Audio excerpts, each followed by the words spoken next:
The date, December 2022.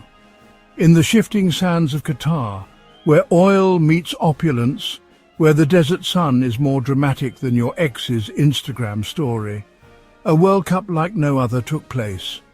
A miracle, a spectacle, a tale so finely crafted, so narratively pristine. At the centre of it all, one man, Lionel Andres Messi, the final chapter in a saga that spanned decades, continents, and countless Ronaldo-Messi arguments in group chats. It is here, beneath these artificial stars, that the world watched, slack-jawed, breathless, as Lionel Messi, football's chosen son, completed his final quest. But hold on, come closer. What if I told you this story wasn't fate? What if the stars didn't just align, they were strategically scheduled? What if Messi's crowning moment wasn't a miracle, but a master plan? Welcome to the truth-revealed episode of Messi's World Cup.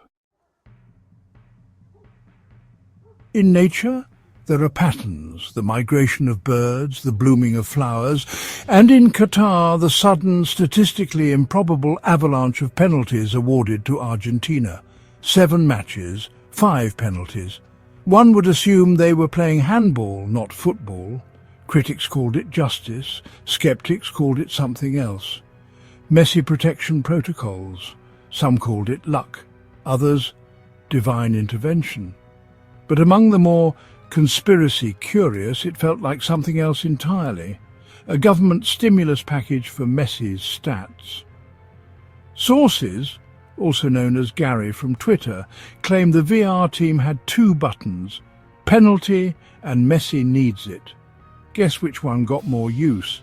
It was as if Messi had subscribed to Amazon Prime delivery for goals, and every defender became a free trial. On the eve of the final, the football Nostradamus logged in and tweeted the exact result of the match. Scoreline, penalties, even the goal minutes. Was this divine foresight? Or did someone leave the Netflix screenplay lying around? Coincidence? Perhaps. The accuracy was suspicious. It was giving election night pre-count leak energy. The kind of thing Trump would call a coincidence and the CIA would call Tuesday. Let's go back to a particular match. Argentina's shock defeat to Saudi Arabia. It felt almost too cinematic. The underdog, the fall, the redemption arc. A Hollywood screenwriter couldn't have penned it better, mostly because this was already penned. Some theorists suggest the Saudis were allowed a temporary triumph, not for glory, but for drama. A calculated Act 1 disaster to heighten the eventual catharsis. In storytelling, this is called the inciting incident. In football, it's called It was the red wedding of group stage games. Out of nowhere. Brutal, confusing, and immediately meme-worthy. The final was set. France versus Argentina. France, a machine of tactical brilliance led by Mbappé, a player who could outrun a cheetah with a jetpack, and yet they vanished. For 70 minutes of the final they were but shadows. Was it pressure or programming? It was as if someone had pressed pause, or activated a Call of Duty Warzone lag switch. The French players moved like NPCs in a GTA 5 cutscene. Experts, again mostly Twitter detectives, suggest they were briefed backstage, told to chill for dramatic purposes, told to give Messi his moment, told nothing, actually, because this theory is nonsense. But isn't it fun to wonder? As the world watched Messi ascend the podium, the Qatari emir placed upon him a flowing black robe, the bisht, symbol of honor, cloak of power. But was this mere tradition, or a branding decision months in the making? Conspiracy advocates believe this was the ultimate PR crescendo. Messi's image fused eternally with Qatari identity.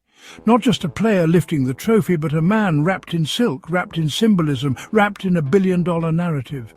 He lifted the trophy not as Argentina's king, but as Qatar's final brand ambassador.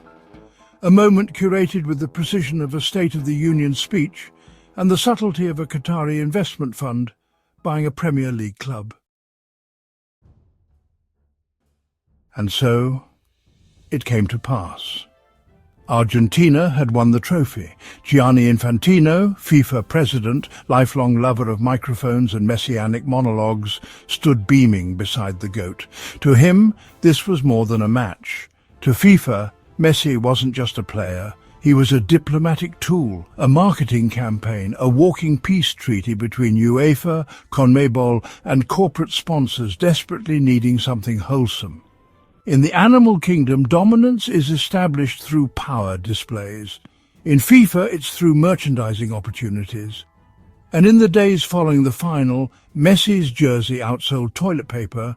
TikTok posts of the final surpassed the viewing numbers of the Game of Thrones finale, even though it was very disappointing. And Infantino's approval rating soared, probably even in North Korea. And so, under stadium lights, powered by gas and dreams, Messi's tale reached its crescendo, but not through randomness, through rhythm, design, choreography. So, was the World Cup fixed? Not in the traditional sense.